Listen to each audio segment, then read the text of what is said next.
क्या आपने कभी सोचा है कि इंसान ने सबसे पहले लिखना कब और कैसे शुरू किया? आज से हजारों साल पहले जब न कागज था न पेन, तब हमारे पूर्वजों ने प्रतीकों के जरिए विचारों को दर्ज करना सीखा और इसी खोज ने इतिहास की दिशा बदल दी। सबसे पुरानी जानी मानी लिपि है क्यूनिफॉर्म, जो मेसोपोटामिया यानी आज के इराक में करीब 3200 ईसा पूर्व विकसित हुई।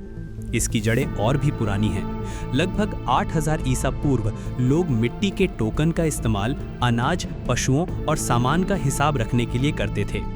3500 ईसा पूर्व तक शहरों के बढ़ने के साथ ये टोकन मिट्टी की तख्तियों पर बनाए गए निशानों में बदल गए। शुरू में ये बस गोल स्टाइलस से बनाए गए निशान थे, बाद में ये चित्रात्मक चिन्हों में और फिर कील जैसे चिन्हों में विकसित हो गए।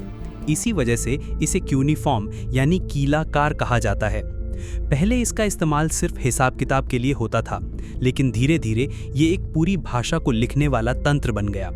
सुमेरी भाषा के बाद इसे अक्कादी, बाबिलोनियन और असीरियन सभ्यताओं ने भी अपनाया।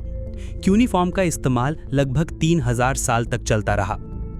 मिस्र की चित्रलिपि यानी इजिप्शियन हायरोग्लिफ्स 3100 ईसा पूर्व। मिस्रवासियों ने क्यूनिफॉर्म के लगभग उसी समय चित्रलिपि विकसित की। इसमें चित्र जैसे प्रतीक जैसे पक्षी, आंख, सूरज आदि प्रयोग होते थे, जो वस्तुओं, विचारों और ध्वनियों का प्रतिनिधित्व करते थे।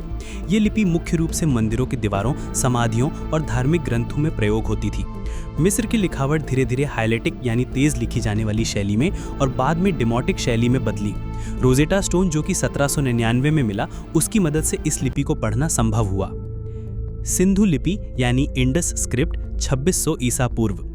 हड़प्पा या सिंधु घाटी सभ्यता यानी आज के भारत और पाकिस्तान में प्रयुक्त हुई। ये लिपि मुद्राओं, मोहरों और मिट्टी के बर्तनों पर मिलती है। चिन्ह बहुत छोटे और जटिल हैं, जिनकी संख्या करीब 400 से 600 के बीच मानी जाती है। अब तक ये लिपि पूरी तरह अडिसाइफर्ड है। माना जाता है कि ये या तो एक लोगोग्राफिक प्रणाली थी जैसे चीनी, या फिर एक प्रोटोलिपि जो लेखन की शुरुआत मात्र थी। इसकी गुत्थी आज भी वैज्ञानिकों और इतिहासकारों के लिए रहस्य बनी हुई है। चीनी ऑरेकल बोन लिपि 1200 ईसा पूर्व। ये लिपि शांग वंश के समय चीन में प्रयोग हुई। इसे कछुए की खाल और पशुओं की हड्डियों पर उकेरा जाता था, खासकर भविष्यवाणी यानी डिविनेशन के लिए। इसमें प्रयुक्त चिन्ह आज के चीनी अक्षरों के पूर्वज हैं।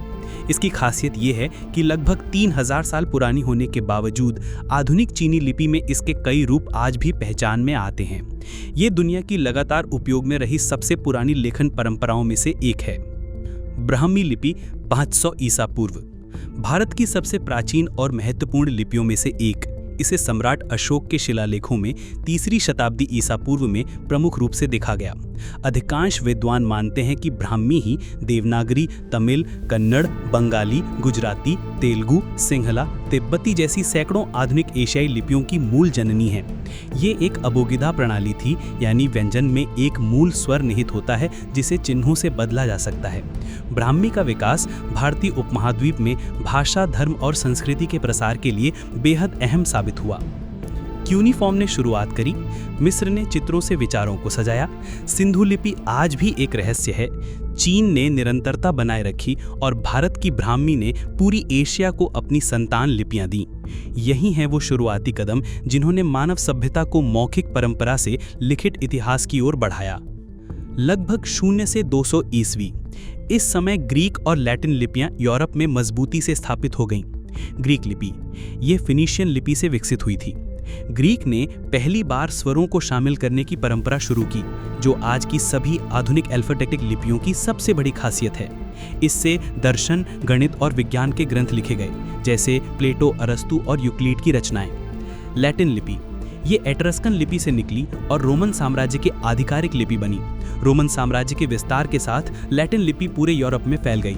बाद में ये स्पेनिश, फ्रेंच, इटालियन, जर्मन और अंग्रेजी जैसी भाषाओं की नींव बनी।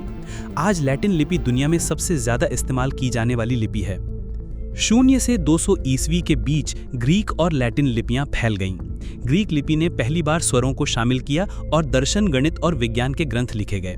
वहीं रोमन साम्राज्य ने लैटिन लिपि को यूरोप में फैला दिया, जो आगे चल के अंग्रेजी, स्पेनिश, फ्रेंच और सैकड़ों भाषाओं की जननी बनी। आज लैटिन लिपि पूरी दुनिया में सबसे ज्यादा इस्तेमाल की जाती है। 1440 ईस्वी, गुटेनबर्ग और प्रिंटिंग प्रेस। सन 1440 में जर्मनी के जोहान गुटेनबर्ग ने दुनिया का पहला प्रिंटिंग प्रेस बनाया। धातु की चलायमान अक्षरों और स्याही की मदद से अब किताबें हाथ से नहीं बल्कि मशीन से छपने लगी। इससे ज्ञान का दरवाजा सिर्फ राजाओं और अमीरों के लिए नहीं बल्कि आम जनता के लिए भी खुल गया। गुटेनबर्ग की छपी हुई पहली मशहूर किताब थी बाइबल।